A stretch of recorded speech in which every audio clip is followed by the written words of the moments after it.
In the opening series at the Bahrain Grand Prix, Ferrari's two main drivers, Lewis Hamilton and Charles Leclerc, failed to secure a podium finish.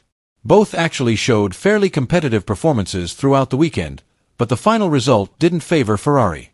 The less effective race strategy, combined with a safety car intervention at an inopportune moment, caused them to lose crucial positions in the pivotal laps.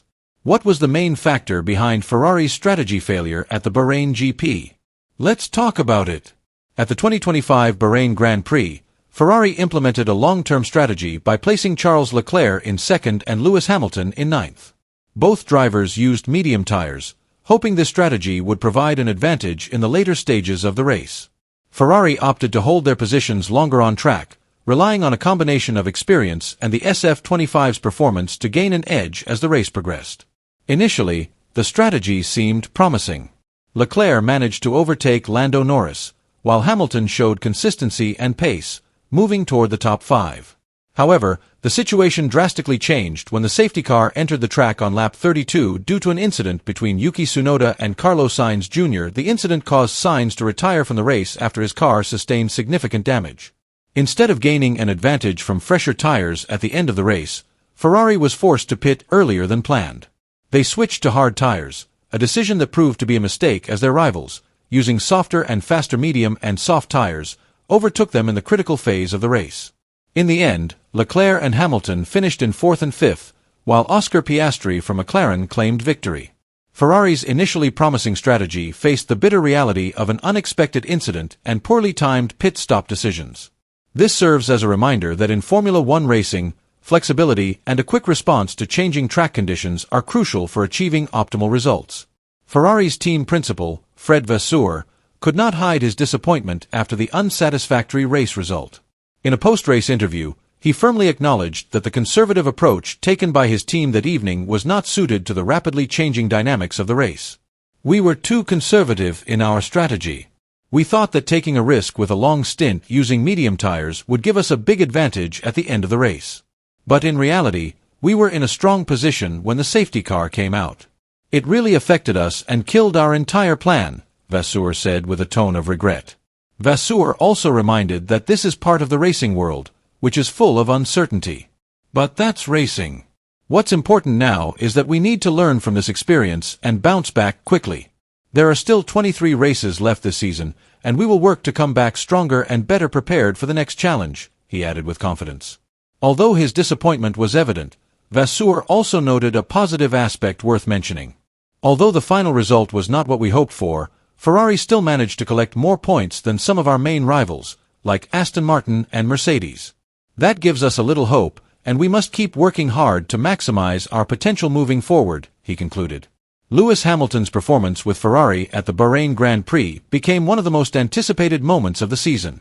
The public and F1 fans welcomed his arrival with high expectations, especially after significant updates to his new car, the SF25. Great hopes were placed on him.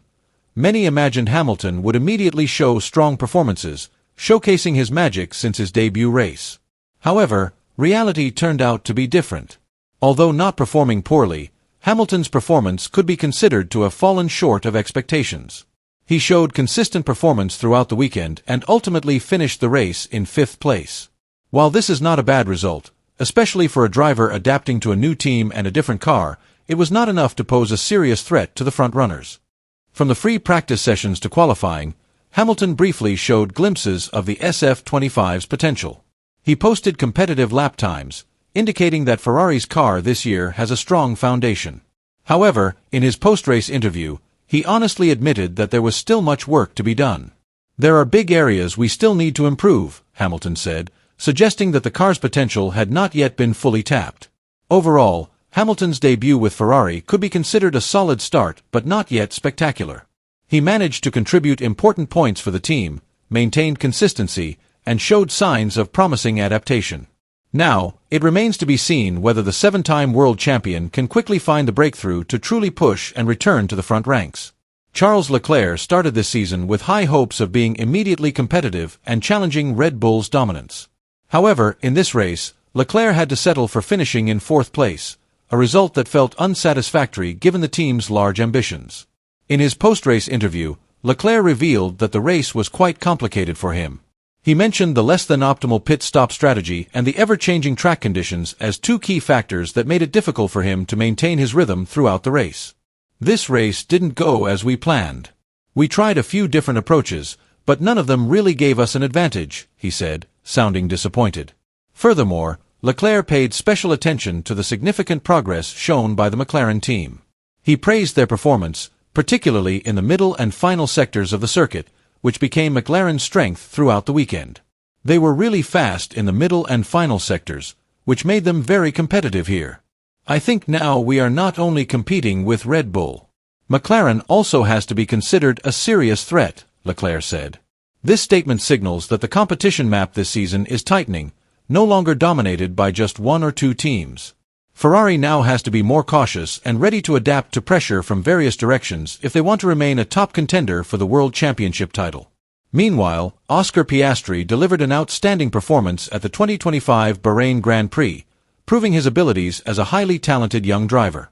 Piastri led McLaren to its first victory of the season, an important achievement for both the team and his career.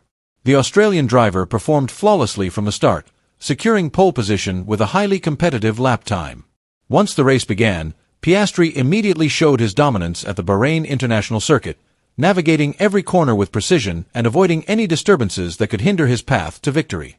He completed the race with a time of 1 hour 35 minutes and 39.435 seconds, marking an undisputed win. George Russell, the Mercedes driver who also impressed, followed Piastri in second place, finishing 15.499 seconds behind. Despite facing pressure from various directions throughout the race, including intense pressure from Lando Norris, who was behind him, Russell managed to maintain his performance stability and finish in second. The critical moments Russell faced added to the dramatic nature of the race, but his resilience and consistency ensured he held on to second place. On the other hand, Lando Norris, Piastri's teammate at McLaren, completed the podium by finishing in third place. Norris, who started the race in sixth, faced some difficulties from the start, including a 5-second penalty for a starting position error. However, Norris displayed a champion's mentality by making an extraordinary comeback. He overcame all the obstacles and slowly made his way back into the top three, giving McLaren a double success in this race. The 2025 F1 season consists of 24 races, the longest in history. This means there are still plenty of opportunities to make up for lost ground. However, with the competition now more even, Ferrari can no longer rely on conservative strategies or simply hope for luck. Hamilton and Leclerc need to quickly find their winning rhythm, while Ferrari's technical team must quickly learn from their initial mistakes. They have a combination of experienced and young drivers, a competitive engine, and full support from Tifosi worldwide. The next race on the calendar is the Japanese Grand Prix at Suzuka, a technical circuit that will truly test the car's balance and strategic precision. Ferrari is expected to bring light technical updates and try a more flexible strategic approach. Will they be able to turn things around?